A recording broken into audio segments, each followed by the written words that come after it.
Another common reason behind the rejection of the theory of evolution from Muslim societies is the theory's claim of common ancestry between humans and animals, particularly with apes.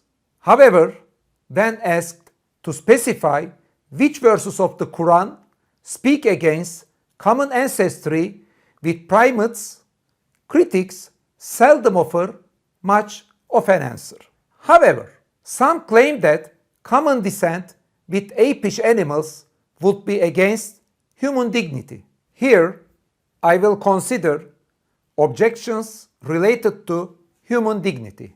The establishment of an ancestral relationship between humans and apish animals does not contradict human dignity.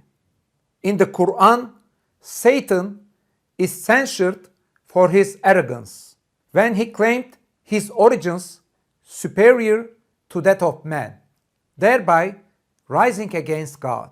From such narrations about Satan, we understand that ancestral arrogance is condemned in the Quran. Therefore, rooting human dignity in ancestry lacks Quranic foundation. Consider Pharaoh and Abu Lahab.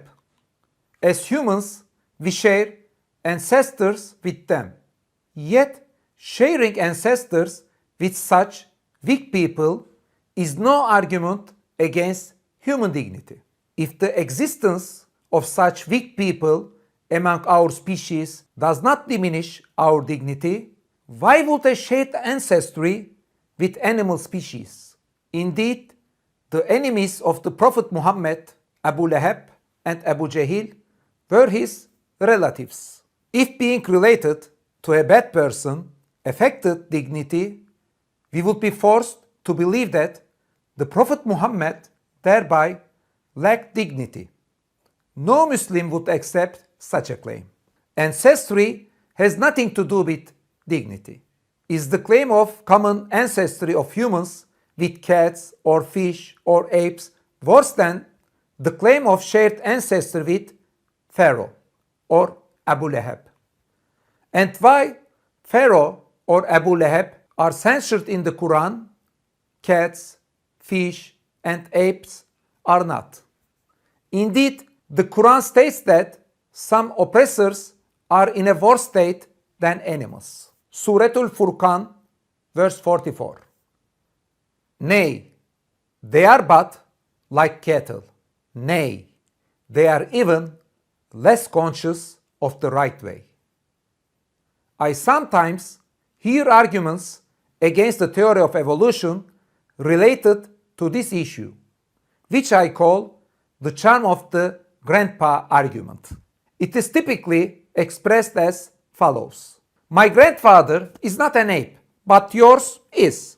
The user of this argument implies that he and his grandfather are charming, yet his opponents is not charming at all and is therefore likely to have descended from apes. Such rhetoric might be entertaining, but it is scientifically misguided and theologically misinformed. Theologically, why should one feel uncomfortable about sharing common ancestry with animals which are not scorned in the Quran, yet does not feel any discomfort about being a member of a species, some of whom are declared by the Quran as worse than animals?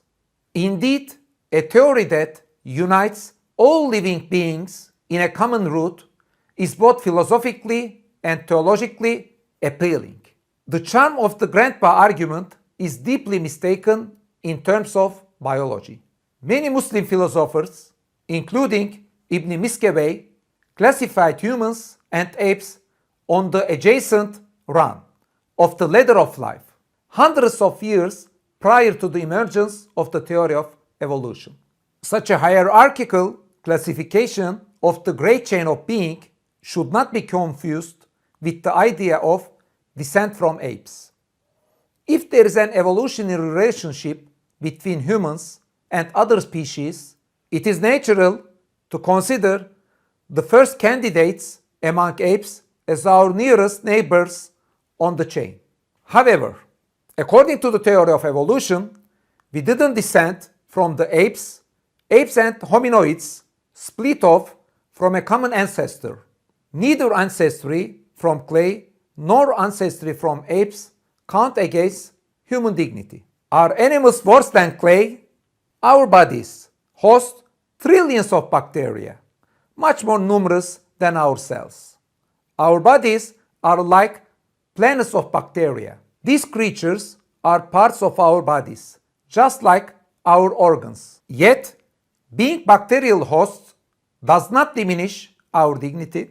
Being a planet of bacteria, in other words, hosting trillions of living things, much inferior to multi-celled animals, and even being vitally dependent on these creatures, does not hurt our feelings.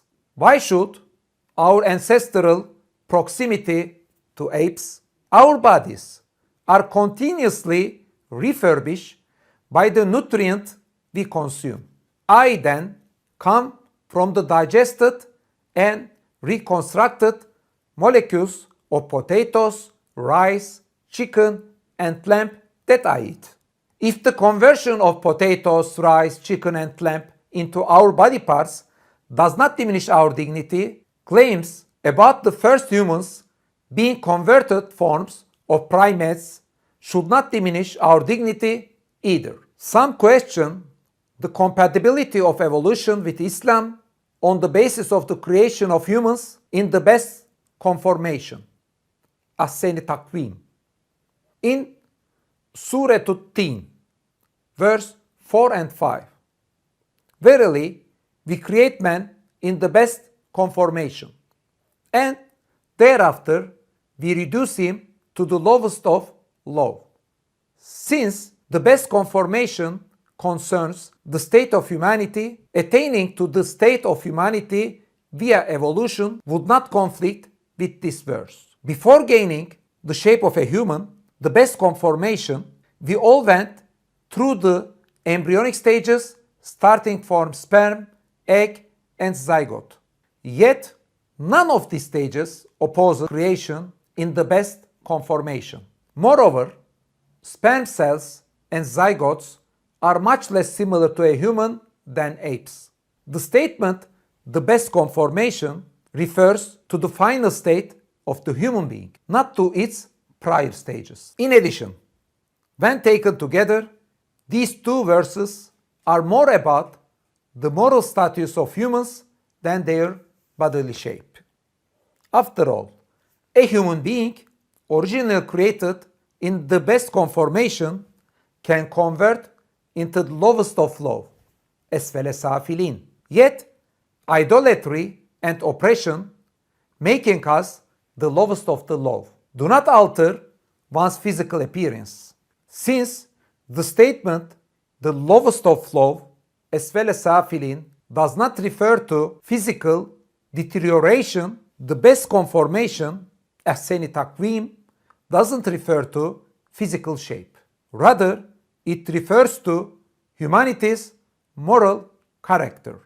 In conclusion, arguments based on human dignity and creation in the best conformation do not constitute Islamic evidence against the theory of evolution.